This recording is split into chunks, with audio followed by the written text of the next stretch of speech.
Então, segundo Reis, capítulo 5, versículo 5, começa dizendo assim: então disse o rei da Síria: vai, anda, e enviarei uma carta ao rei de Israel.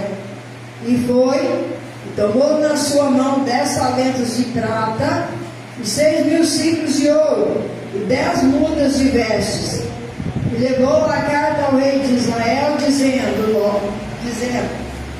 logo em chegando a ti esta carta, saibas que eu te enviei Naamã, meu servo, para que o restaure da sua lepra.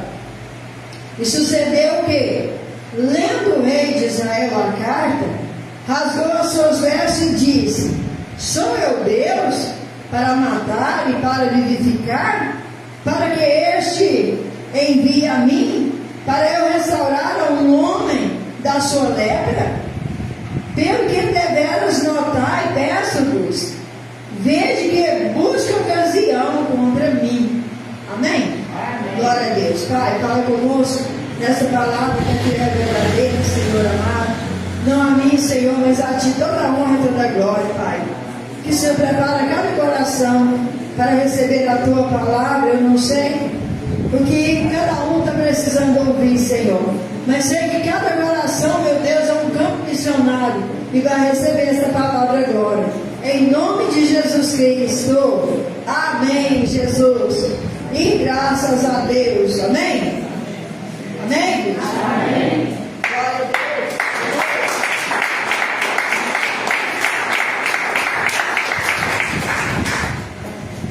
Glória a Deus. Glória a Deus.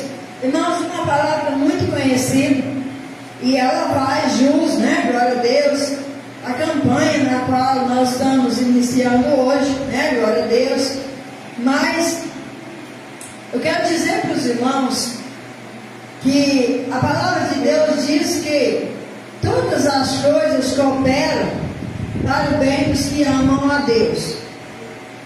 Aí eu vou estar dizendo para os irmãos o seguinte: as tropas da Síria invadem Israel e levam uma menina cativa, né? Ou sequestraram, vamos dizer, como se fosse nos dias de hoje. Naquele tempo, acho que eles nem conheciam essa palavra sequestro, né? Então sequestraram essa menina e levaram e colocaram a serviço lá, né? De Naamã, a sua esposa, trabalhando ali na sua casa. Mas isso é permissão de Deus, era vontade de Deus. Isso coopera para quê? Eu quero dizer para os irmãos que Deus não faz nada sem propósito. E tem coisas que acontecem na nossa vida em que a gente acha que é um mal naquele momento, mas lá na frente a gente vê que Deus estava usando aquilo para transformar numa grande bênção, numa grande vitória, num milagre, principalmente quando se trata de salvar e curar alguém. Então, quando nós olhamos para essa palavra, nós vemos que as tropas invadem Israel, as tropas da Síria, levam cativa essa menina. Imagina o sofrimento dela.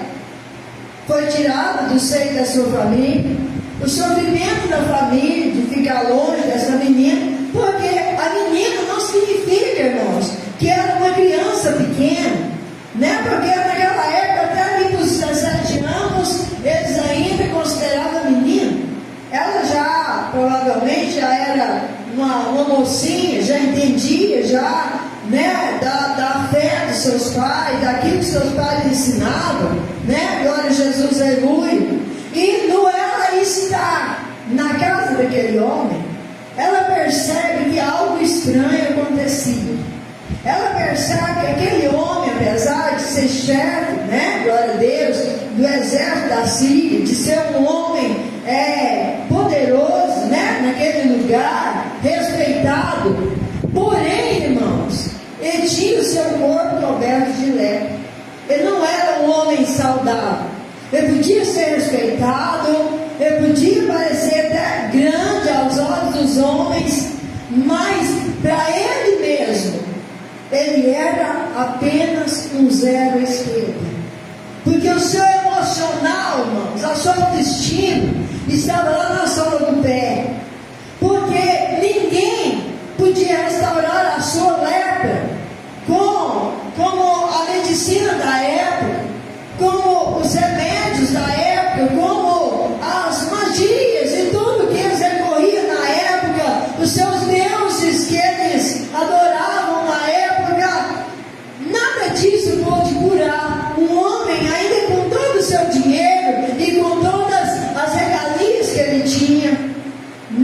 disso podia mudar a circunstância dele. Mas quando aquela menina, ela observa isso, quando aquela moça, ela está na casa de um pagão, na casa de uma pessoa, glória a Jesus, que não comungava da mesma fé que ela comungava, ela começou a olhar para ele com um olhar diferente, com um olhar de misericórdia. E ela começa a imaginar, imagina uma pessoa na posição dele, estar com uma doença que não tem cura, estar com o corpo coberto de feridas, coberto de uma doença que dava até mau cheiro na pele. E ela lembra do profeta, mas era um profeta de Deus, não era aquele, irmãos, que dá profetada a qualquer custo, de qualquer jeito, não. Era aquele que recebia de Deus e entregava e se cumpria, porque era um homem de Deus. Ela sabia que em Israel, em Samaria, tinha um homem que era profeta, era um homem de verdade, um homem que servia a Deus, um homem que trazia santidade, glória a Deus, na sua vida, que servia a Deus em qualquer circunstância. Então ela olha para a sua senhora, que era a esposa daquele homem, e ela diz para ela: olha, se ele fosse em Samaria, lá tem um profeta, e esse profeta, ele serve um Deus único, mas ele não é igual de vocês, ele não tem uma imagem dele, a gente não pode ver com os nossos olhos físicos, mas lá tem um profeta que serve esse Deus, que eu também creio nele. Mas se meu Senhor fosse até lá, eu tenho certeza que esse profeta iria orar, e o meu Senhor iria segurá-lo. Veja, irmãos, o propósito de Deus.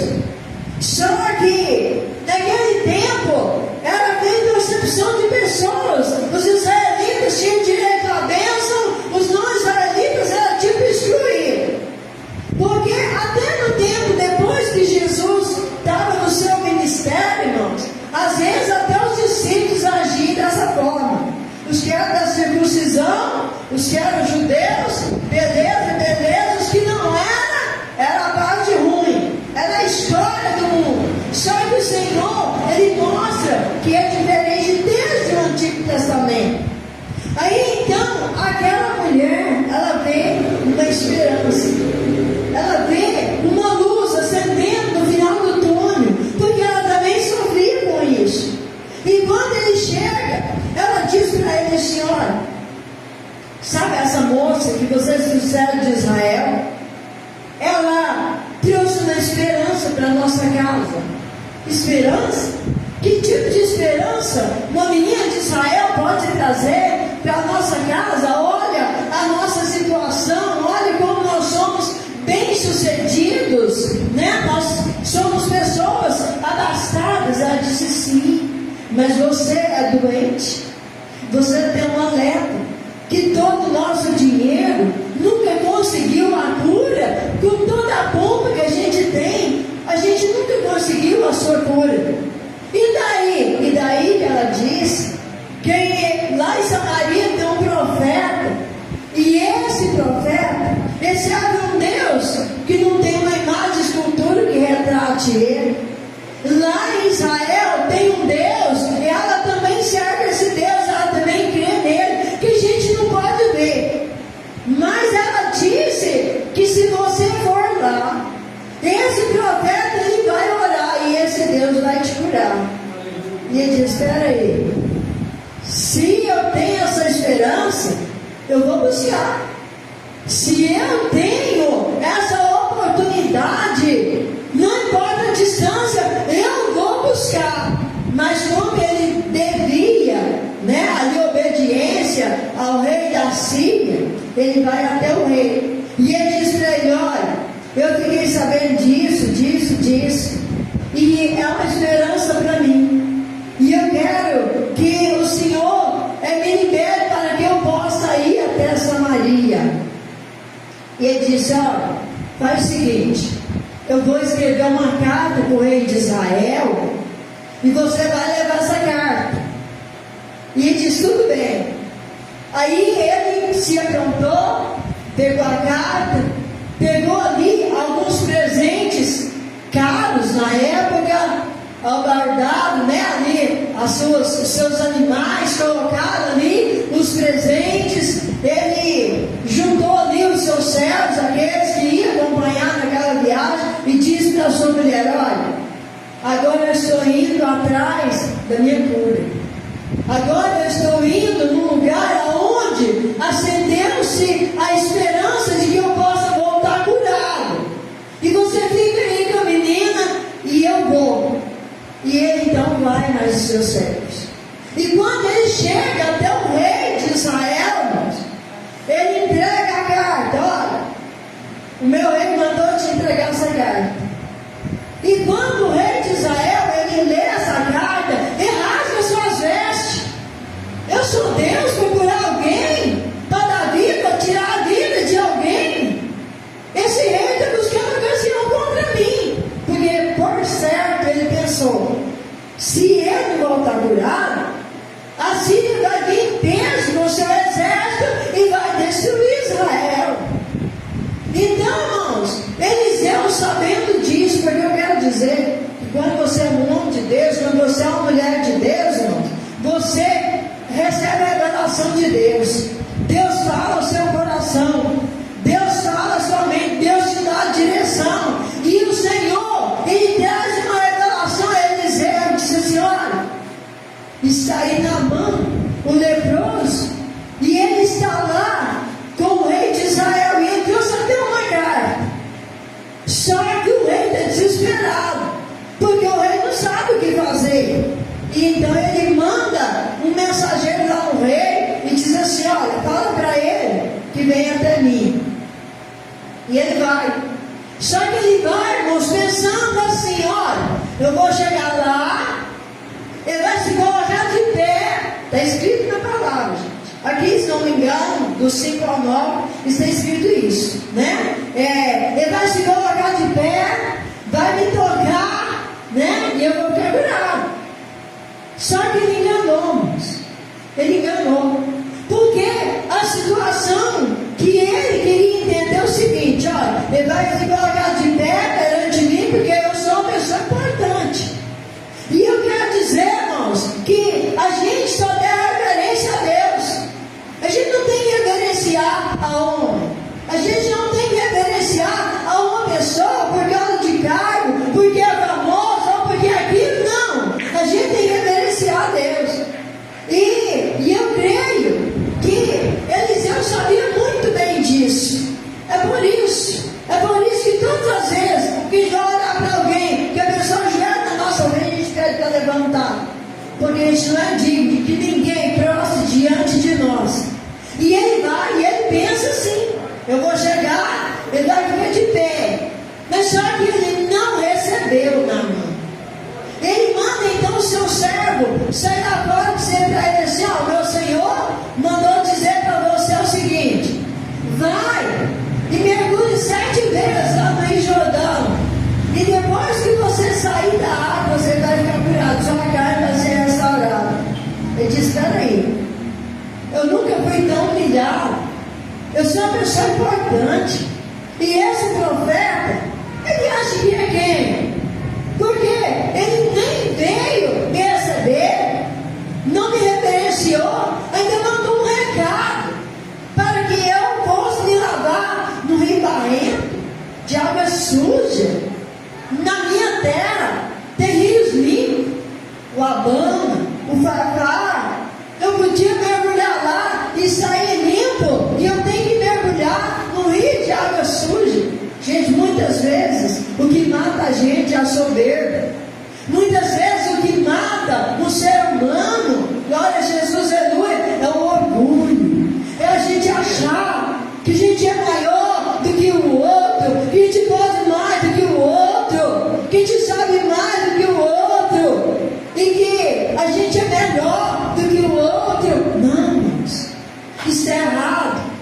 Quando nós carregamos a soberba, quando nós carregamos o orgulho dentro de nós, ele traz em nós uma lepra que não é curada. Ele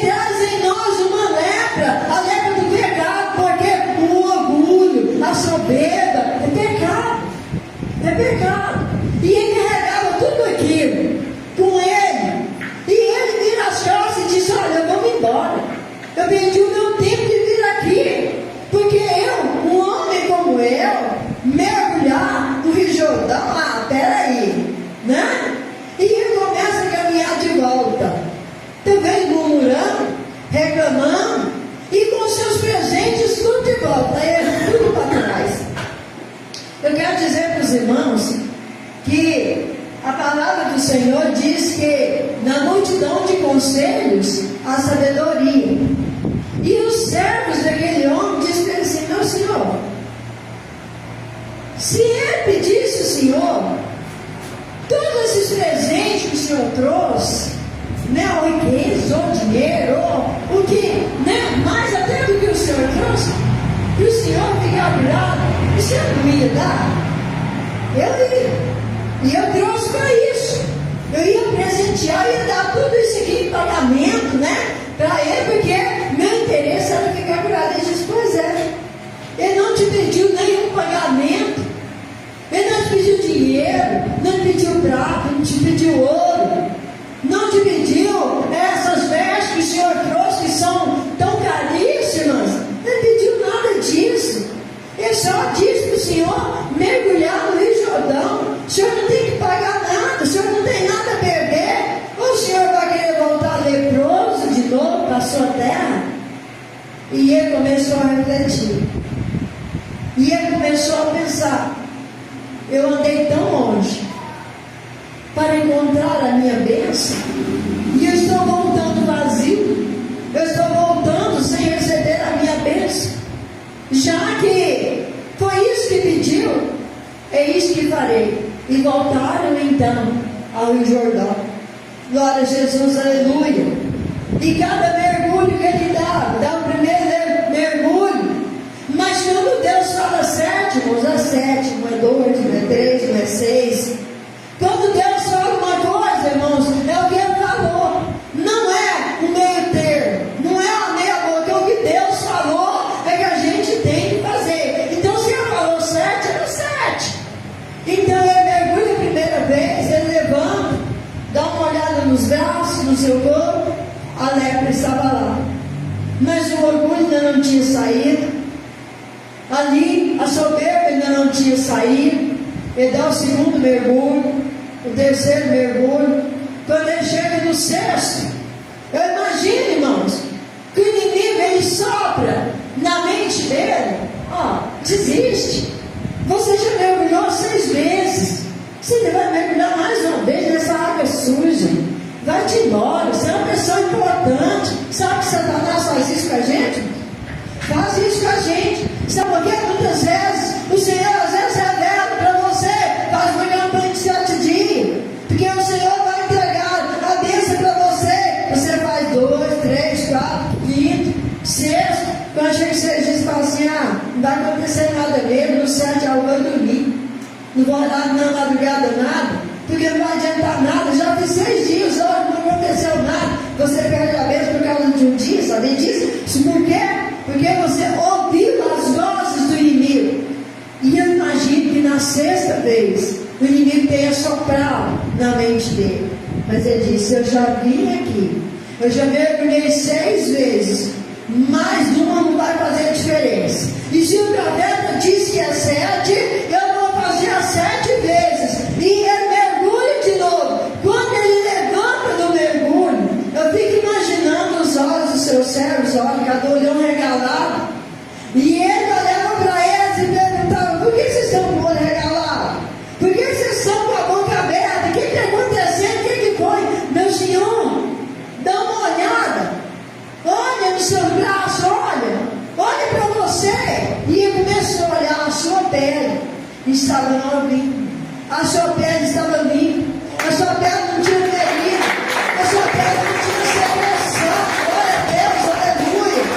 E agora, irmãos, ele não olhava mais só para o exterior, ele começou a olhar para dentro dele mesmo e dizer: existe um Deus todo-poderoso que realiza milagres, sinais e prodígios. Existe um Deus além daquelas imagens de escultura que a gente tem servido lá na Síria. E ele fica todo feliz. E ele volta para encontrar ali o profeta. E quando chega no profeta, desta vez ele vê o profeta. Desta vez o profeta estava lá, porque aquele Naamã não era mais aquele soberbo, não era mais aquele homem orgulhoso, Agora, ele tinha uma humildade dentro dele. Ele tinha um desejo, aleluia, de servir o Deus verdadeiro, o Deus único. Ele tinha ali no coração quebrado aquela pedra. Tinha quebrado no coração dele o amor por aquelas coisas que não podia fazer nada por ele, mas ele já estava amando a Deus. Um Deus que ele não podia ver, mas ele sabia que estava operando maravilhas, e ele era a prova disso. Então ele quer compensar. Ele olha então para Eliseu e diz assim: olha, eu trouxe um monte de presente, e eu quero te recompensar por tudo isso, eu quero dar um pagamento. Ele disse: não, eu não posso receber. Eu não posso receber um pagamento por algo que não foi eu quem fiz. Quem fez tudo isso é o Deus Todo-Poderoso. Eu só dei a palavra que Ele deu, só a palavra de autoridade que Ele mandou eu entregar. Eu entreguei, e você a recebeu de bom grado, por isso você foi curado. Então o pagamento não é para mim. Você vai servir a Ele, você vai adorar a Ele, você vai orar a Ele, você vai agradecer a Ele, aleluia, porque só Ele merece toda a honra e toda a glória e todo o louvor. Glória a Jesus. A gente fica maravilhado de ver uma palavra como essa, porque nós vemos agora um homem, irmãos, que era idólatra, um homem, né, que tinha ali uma vida abastada, mas um homem que era doente, uma doença que para o ser humano não tinha cura. A gente via um homem transformado. Não era mais o Naamã que veio, era um Naamã diferente. Algo dentro dele tinha mudado. Ele sentia amor pelo Senhor, ele sentia amor por um Deus que ele nunca viu, mas que agora ele estava conhecendo de verdade. Ele sentia o poder de Deus dentro dele, aleluia, no coração dele. Então ele disse: olha, já que você não quer os presentes, deixa eu levar pelo menos uma carga de terra deste lugar, para ele fazer um altar. Um lugar, irmãos, glória a Deus, para ele orar, para ele não ter que dobrar diante daqueles deuses que nada podia fazer na Síria. Ele não queria dobrar o joelho dele nos altares da Síria. Ele queria dobrar o joelho dele, aleluia, diante de um altar de Deus, diante de um altar, aleluia, de um Deus verdadeiro, de um Deus verdadeiro, aleluia. E se nós não tomarmos o cuidado, nós vamos dobrar diante dos altares do mundo, aonde os Baals estão ali para receber adorações, glória a Deus, que não servem para nada, aonde eles estão ali para receber sacrifícios que não servem para nada. Mas se nós construirmos um altar de Deus na nossa casa, na nossa família, no nosso trabalho, aonde nós estivermos, tiver um altar de Deus para nós prostrar diante daquele altar e saber que Deus está ali, que Jesus está ali, glória a Deus, você não vai perder a batalha, porque você é mais do que vencedor, aleluia, por aquele que nos amou, por aquele que nos ama, e por aquele que nos amará para sempre, eternamente, aleluia. Aí, tudo isso ir na contramão dos israelitas. Por quê, irmãos? Porque no pensamento deles, né, glória a Deus, na visão deles, aquele homem não tinha direito a ser curado por Deus, porque até então ele era um idólatra, ele era um sírio, ele não tinha nada a ver com Israel. E o Senhor quis mostrar para nós que o Senhor veio para todos aqueles que nele cremos receberão cura, receberão milagre, receberão salvação, receberão seu nome escrito no livro da vida no céu e serão arrebatados para morar com o Senhor para sempre e eternamente. Glória a Jesus, aleluia. É isso que o Senhor está nos mostrando nesta palavra. O Senhor, Ele não vai olhar para uma pessoa, glória a Deus, diferente, porque é mais rico, porque é mais pobre, porque é mais magro, porque é mais gordo, ou porque você já fez tanta coisa errada.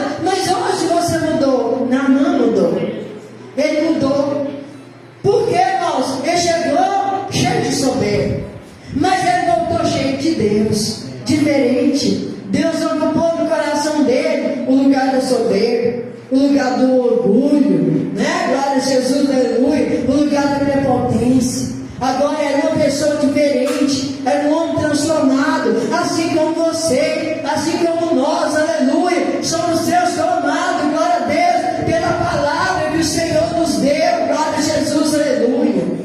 E o Senhor mostrou para nós, porque o Novo Testamento concorda com o Velho Testamento. Ele mostrou para nós isso quando Pedro foi pregar na casa de Cornélio. Porque Cornélio também era a mesma coisa de olhar aqui para Naamã, só com uma diferença. Cornélio não conhecia Jesus, mas ele orava, ele ajudava as pessoas, e ele tinha vontade de aprender, ele queria conhecer a Deus. Então ele foi orar a maneira dele, e o anjo vem e diz para ele: olha, chama Pedro, porque ele vai te ensinar todas as palavras da vida eterna. E olha quem era Cornélio, e olha quem era Pedro. Era amigos analfabetos, uma pessoa que não sabia ler, não sabia escrever, passou a sua vida ali, naquele barquinho no mar, pescando para tratar da sua família, não sabia nada, aleluia, mas tinha unção que vem do céu.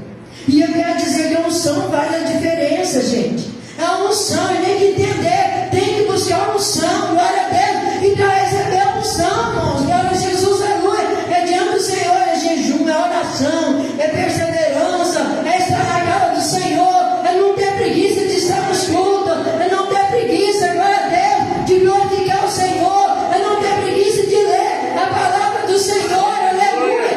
Ainda que muitas vezes você lê, não entende, olha a Deus, pede entendimento que Ele vai te dar. Glória a Jesus, aleluia. Pedro vai lá, e Pedro começa ali a pregar. Imagina a pregação de uma pessoa, mano, que não tinha conhecimento, ele nunca leu o Velho Testamento, que era a Torá, né? Eles falam da época, até em Israel, até hoje eles falam a Torá. Ele nunca tinha lido, porque ele não sabia ler, ele não conhecia, não tinha conhecimento. Jesus chamou ele, ele aceitou o chamado, porque Jesus fez: de hoje em diante você vai ser pescador de homens, né? Louvado seja Deus. E como ele conhecia, ele andou com Jesus, ele conhecia, glória a Deus, aleluia, as passagens. Ele simplesmente chegou na casa de Cornélio para contar para eles a história de Jesus. E ele chega e encontra uma multidão de gente. Cornélio chama os parentes, chama os amigos, todo mundo ali, estava todo mundo esperando um Pedro para pregar. E hoje, muitas vezes, irmãos, quando vem uma pessoa para pregar, se não for a pessoa que tem teologia, se não for a pessoa que tem carro cortado, se não for a pessoa que anda vestido de púrpura, ninguém vai para ouvir a palavra. Ninguém vai para ouvir, sabe por quê? Porque olha o exterior, mas ninguém olha o que está aqui dentro. Tem que olhar o que está dentro. Às vezes é uma pessoa cheia de pompa, mas está vazia do Espírito Santo. Às vezes é uma pessoa, glória a Deus, aleluia, que parece que está cheio de pula, que baba, que canta na maneira, mas fica vindo tudo esculhambado. E às vezes, glória a Deus, aquela pessoa que está cheia de Espírito Santo, que está com o joelho dobrado, que está orando, que tem uma palavra, às vezes na simplicidade de Pedro, uma palavra verdadeira, às vezes não é valorizada. Então entenda isso, o Senhor não faz acepção de pessoa. Não importa quem está pregando, importa a palavra que está sendo pregada. E a palavra diz: olha, o apóstolo Paulo diz: uns pregam por inveja, outros pregam por ganância, outros pregam por porfia, mas todos estão pregando. E bem-aventurado aquele que ouve e obedece a palavra que está neste livro, irmãos. Eu quero fechar essa mensagem de agora, porque a mensagem do Senhor nunca vai ser fechada. Essa pregação, eu estou encerrando essa pregação com essa palavra agora. Ouça o que o Espírito Santo de Deus diz à igreja, e você será bem-aventurado. Amém? Glória a Deus, aleluia. Porque o Senhor não faz acepção de pessoa. Às vezes você fala assim: eu não vou na igreja não, porque às vezes eu, as pessoas me reparam porque eu vou de chinelinho de dedo. E daí, irmãos? Que diferença faz? Se é o seu chinelinho de dedo, não importa. Se você pode comprar uma roupa bonita, vem bonito, limpo, maravilhoso. Você pode comprar um chinelinho de dedo, vem de chinelinho de dedo. Se não pode comprar um chinelinho de dedo, você por aquilo que você está vestindo ou calçando. Ele vai olhar para você, glória a Deus, aleluia, por aquilo que você tem aqui, ó, porque Ele quer te salvar.